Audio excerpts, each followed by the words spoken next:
The only difference I would say between standard property management and co-hosting is an extra hospitality factor, right? Like it is a true hospitality business. Yep. And our primary focus, other than generating maximum revenue and safety for the owner, is the user experience, right? Yeah.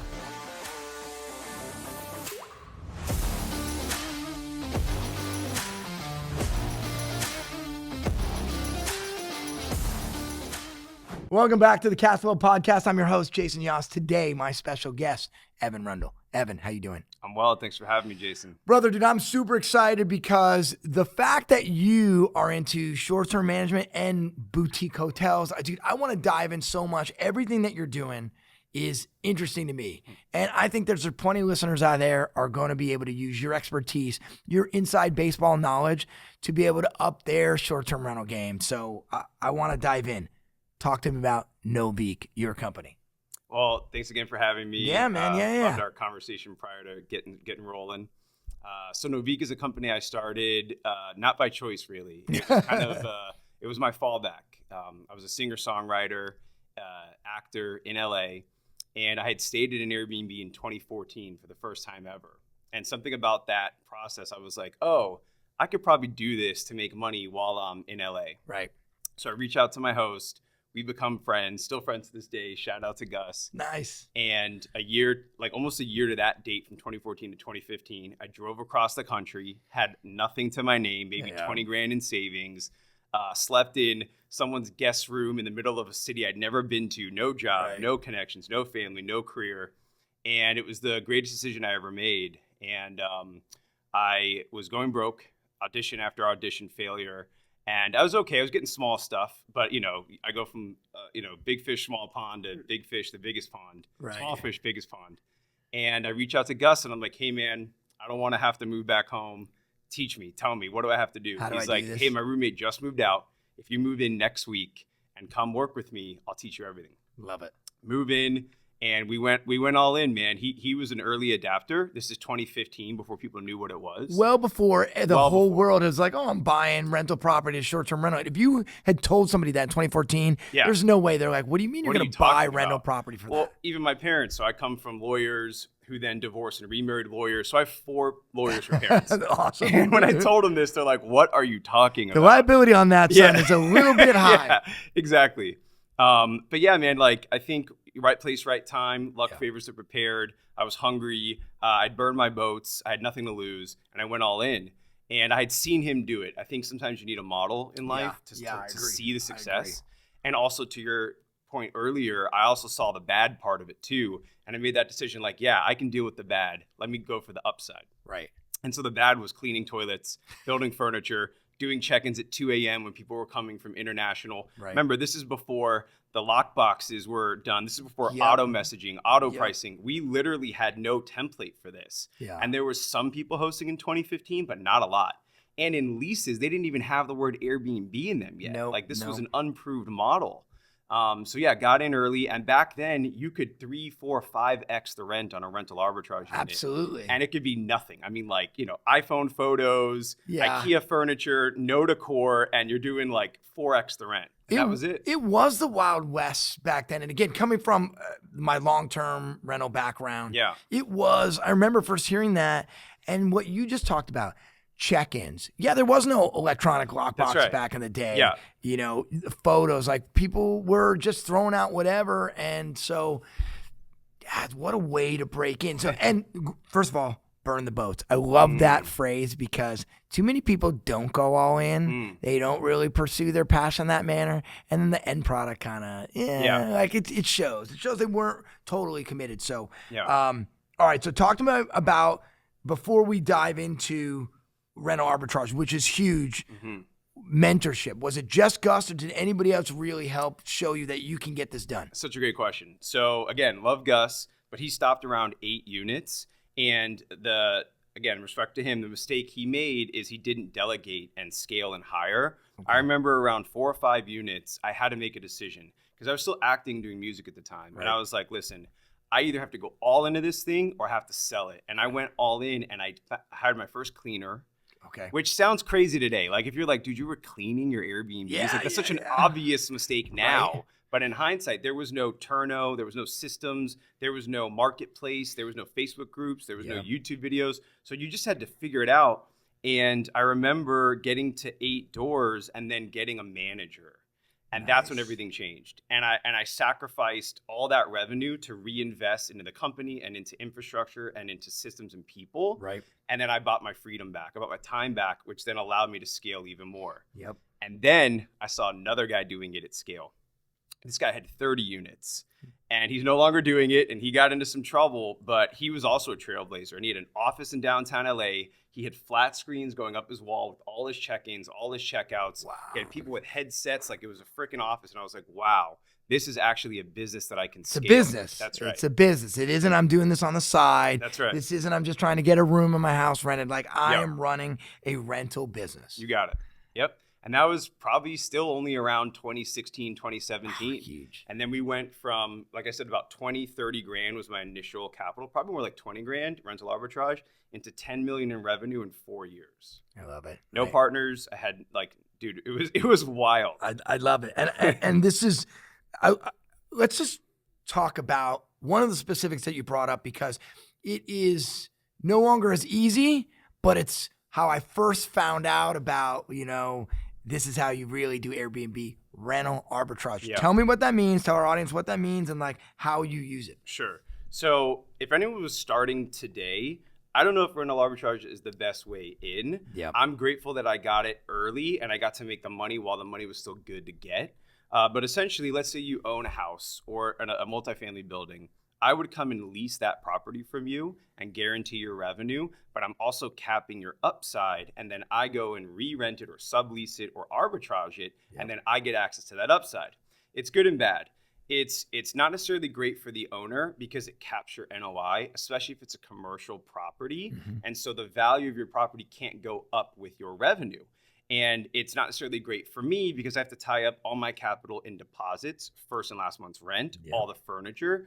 So today, I don't think it's the best business model for Airbnb, but if you're trying to get started and you're willing to be scrappy, it is still a viable option. I agree. I would say that when you talk about capping the property owner's NOI, they weren't doing it anyway. Correct. They were doing long-term flat. Yeah, right. So like they weren't getting it anyway. So the fact that trailblazers like yourself would come in and say like, okay, you want to rent it for $3,000? Here's your $3,000. That's right. But when I'm making 52, 62, 9,200 a month gross revenue in my play, I don't hear you. You got your $3-4 grand. Like that's what you wanted. That's what you got. Yeah.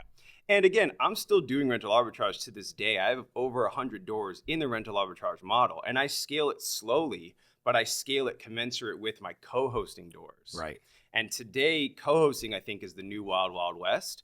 And I'm going to say it on your show right now. Mark my words, it'll get regulated and it'll get changed eventually. Somehow, some way, the municipalities are going to find a way to either make you get some kind of license for it or some kind of whatever. Because again, when the purse strings get tightened and people aren't getting their cut, they'll find a way to regulate it.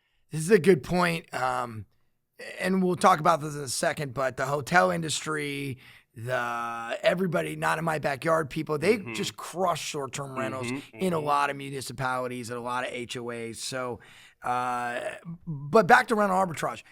You're right. As a long-term property manager, long-term rental property manager back in those time frame, I was signing leases and I wasn't really aware. And then when I became aware, my first reaction was like, wait, you can't do that. But it really not for the reasons like you weren't hurting the property. Right. In fact, the property was absolutely immaculate. Yeah. You were taking care of the repairs. You were doing everything. But I was just like, well, why am I not getting the client this much? And so that was a lot of that backlash. But you guys were crushing it over there. Yeah. Yeah. So rental arbitrage. Now, fast forward into hosting. Talk to me about what is it like to be a co-host? Love that. Great question. And by the way, congrats on everything you've done. You're a management company. I appreciate you know the trials and tribulations of what it's like to try to balance the customer service of the owner and the end user. Right. You're in the middle. You're trying to keep everybody happy, the property immaculate. So it's very similar to what you guys do. The only difference I would say between standard property management and co-hosting is an extra hospitality factor, right? Like it is a true hospitality business. Yep.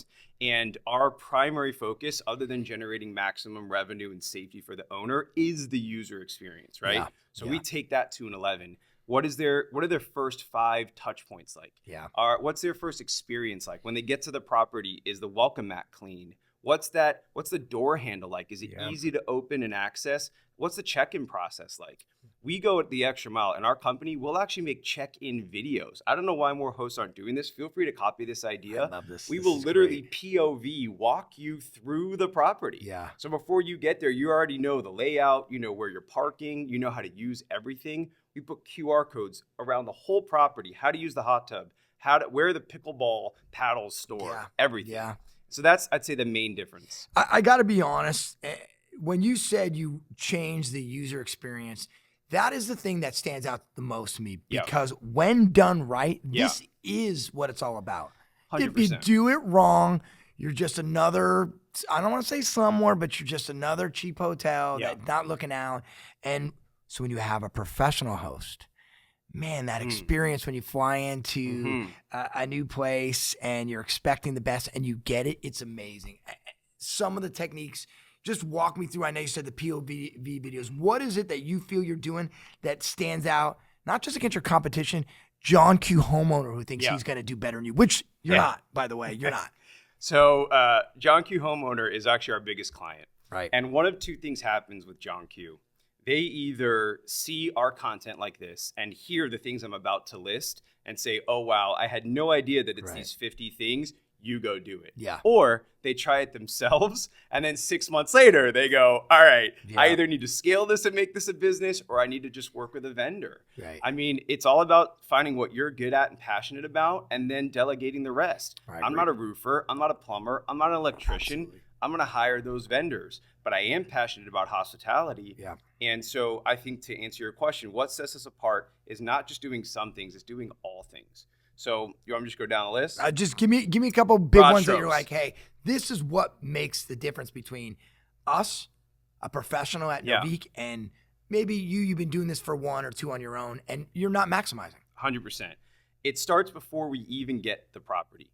So if you scale back, you look macro, it's analyzing the market. What is the best property type in that market? Right. What is the bedroom count? What are the amenities? Why am I going to position myself and how am I going to position myself? Yeah. So many people just think, I'll take any house and put it on Airbnb. That's not the right mindset. Right. So it starts before we even sign the contract. But then once we sign the contract, what designer are we using? And no disrespect to some of my homeowners that want to design it themselves, but I guarantee you are leaving money on the table. I haven't designed a unit since 2015 because I am not good at it, right? So I hire a professional. People run the marathon and then quit right at the finish line on the design and the photos. It's the number one mistake that people make. I agree. Don't skimp on the design. Don't skip on the photos. I would say another thing that sets us apart is our communication. We have a 24-hour line that people can call at all times with 5 numbers. So no matter what, you're getting somebody on the phone. Yeah. And we have SOPs dialed in for every single property. Where's the circuit breaker? What kind of light bulbs do we have? Yeah. To the point where it's a little bit of my OCD trickling down to our systems. I love it. So it's just having the infrastructure and attention to detail that makes it almost impossible to compete if you're a solo operator. Just as an example, the solo operator gets a text even at like 11 o'clock at night, not 2 a.m. in the morning, 11 o'clock at night, and they're trying to talk somebody on to like how to go to the side of the house and flip the panel. Right. And oh, by the way, I forgot to tell you, if you plug in the toaster at the same time as run the dishwasher, this is going to happen. Like they just aren't prepared.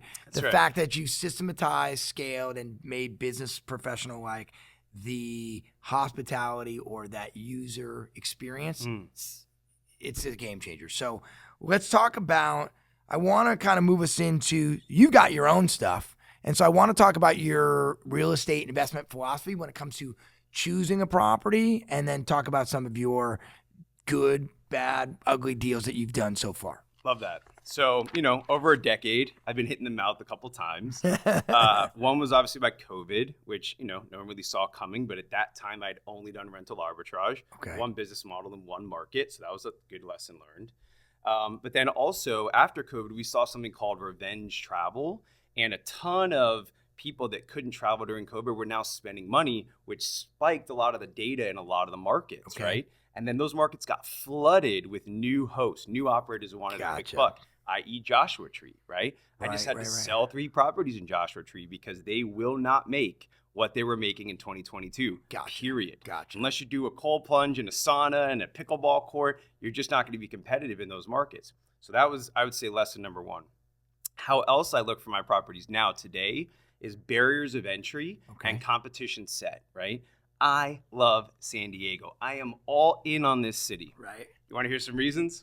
Let's talk about it. So we are one of the only cities that I know of that has 30 million visitors a year and less than 6,000 legal Airbnbs. That's right. Show me another one in America. There are plenty of crackdown by the city of San Diego, the county alone, and every HOA around here is nope. That's right, which I love because it does a bunch of things. One, it protects the housing market, which I'm all for, right? But by the way, that's another argument for another time. I would argue there's plenty of other things that take away available housing than Airbnb. I'm with you. It's 1%. Let's be real. It's not that big of a deal. But so that's number 1. Number 2 is it allows for people like us to still get a leg into the market and not be completely regulated. Like cities like New York, for example, where it's Las Vegas. Or Las Absolutely. Vegas. Exactly.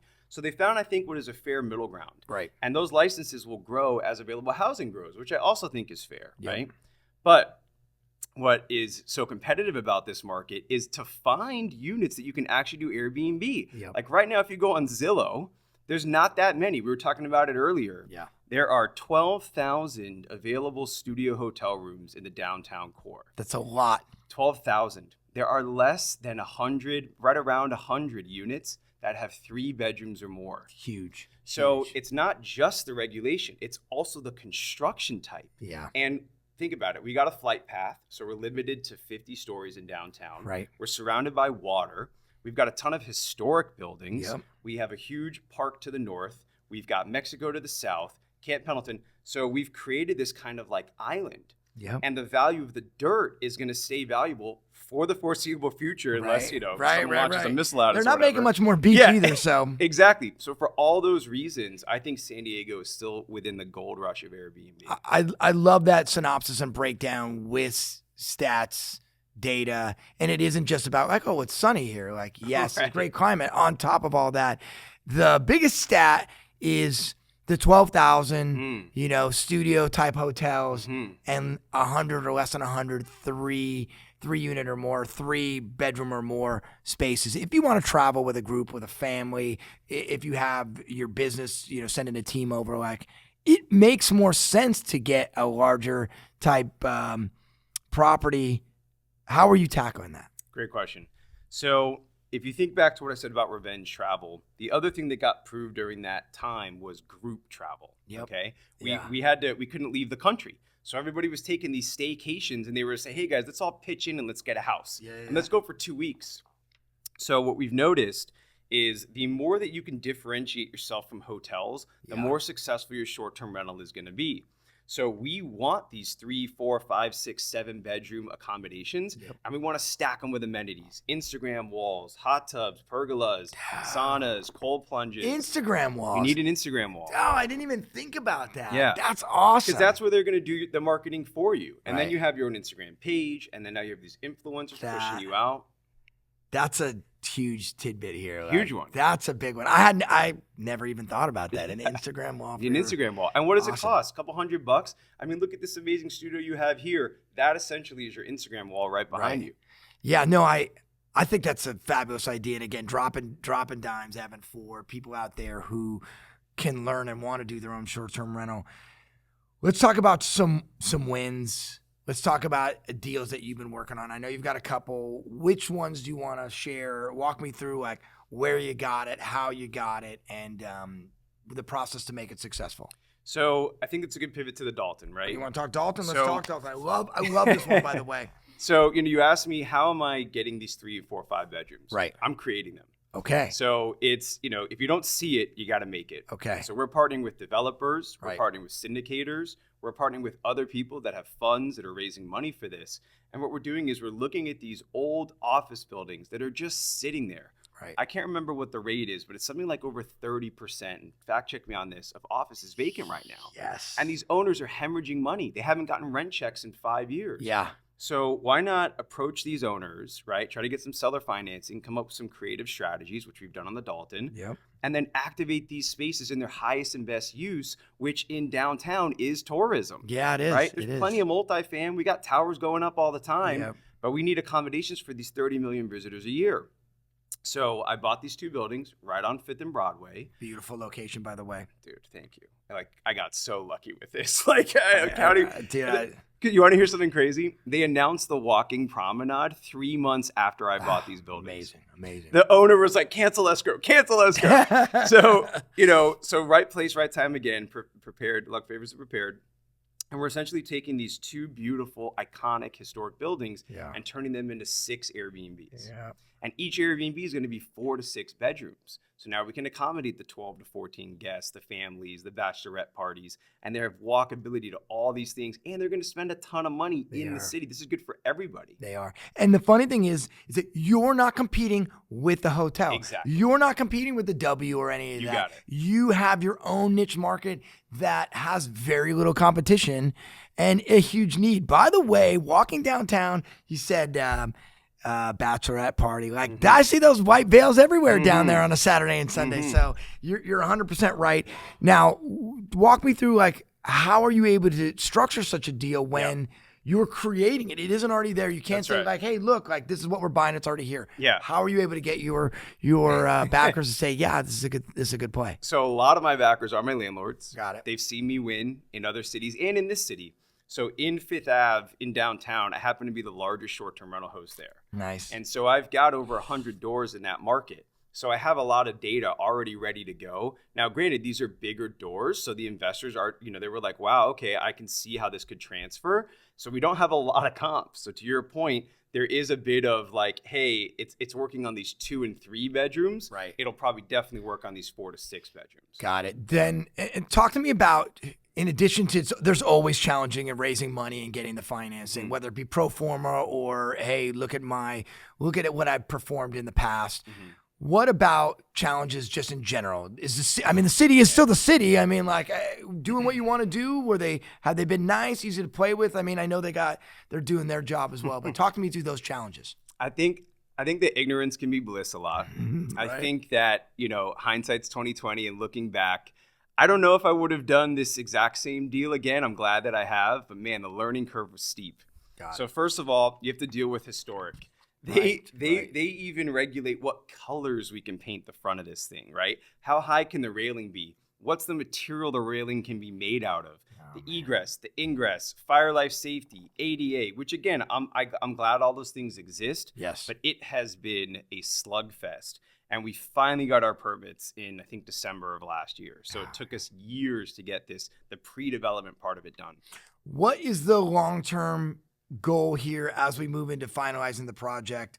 What are we doing rent-wise versus what it was doing before? How are we turning this into a final win? Yeah, so great question. It's not even close to what it was doing before. I don't know of a way where you can maximize revenue per square foot beyond what we're doing. Unless you got some kind of cannabis store that is printing money. I don't know of a way to make more money per square foot. So in my opinion, it's a hold play. We get to put a plaque on the side of this building with our names on it. This is a generational asset. I don't want to sell it. I agree. So what we're going to do is cash flow it. The Airbnbs, my company is going to manage that. Ground floor is going to be restaurant and bar, sidewalk cafe with parklets. Love it. Basement is going to be speakeasy, and it actually was a speakeasy in the 1920s. That's awesome. This building was actually called the House of Ill Repute. And so that's what it was called? The House of Ill Repute. Oh my God. So we're actually restoring it to its original use. It was a restaurant, hotel, Absolutely. speakeasy. And then we're going to find a tenant for that, right? So we talked about it earlier. I'm going to stay in my lane. I'm going to find somebody who's good at what they do. Right. I'm not a restaurateur. Right. And then once we have this thing cash flowing, it's wash, rinse, repeat. Let's find some other properties that are distressed where the owners are not getting any cash flow. Let's buy them. Let's turn them into Airbnbs and just keep scaling it. I love it. I love it.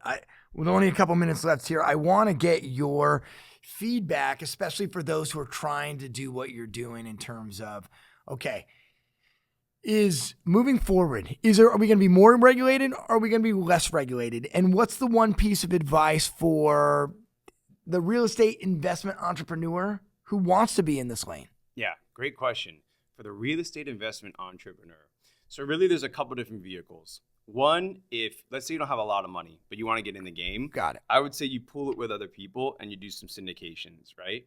But if you don't want to do that, another way to get in is to pool it with a couple of your friends to buy a home and then work with a property manager like myself or with GoldenWest Management to cash flow that property on Airbnb. Right. There's only 400 licenses left in the city. Right. Once they're gone forever and they're non-transferable. So if you're trying to get into space, now's the time. Okay. Try to find people that are already doing the thing, stand on the shoulders of giants, and do what they do. I totally agree with that. I first of all, as long-term property manager, so I'm not doing any short-term. GoldenWest is staying out of that gig, but I will tell you this.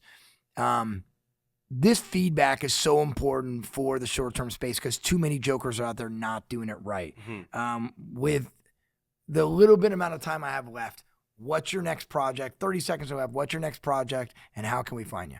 So my next project is a hotel fund. 506C, accredited investors only. We're going to start identifying and buying commercial property to do exactly what we just talked about. People can find me on Instagram, @EvanRundle, TheEvanRundle. And I'll put all your stuff up too. And yeah, if you're new to the space, just come DM me. I'm happy to help in any way I can. And we love partnering with people, and all ships rise. I love it. Evan, thank you so much for joining us. The short-term space is here to stay, and people learning from pros like yourself, that's how they're able to make money. Everybody else, thanks for tuning into CashFlow, the podcast where we talk about turning properties into profits. We'll see you next week.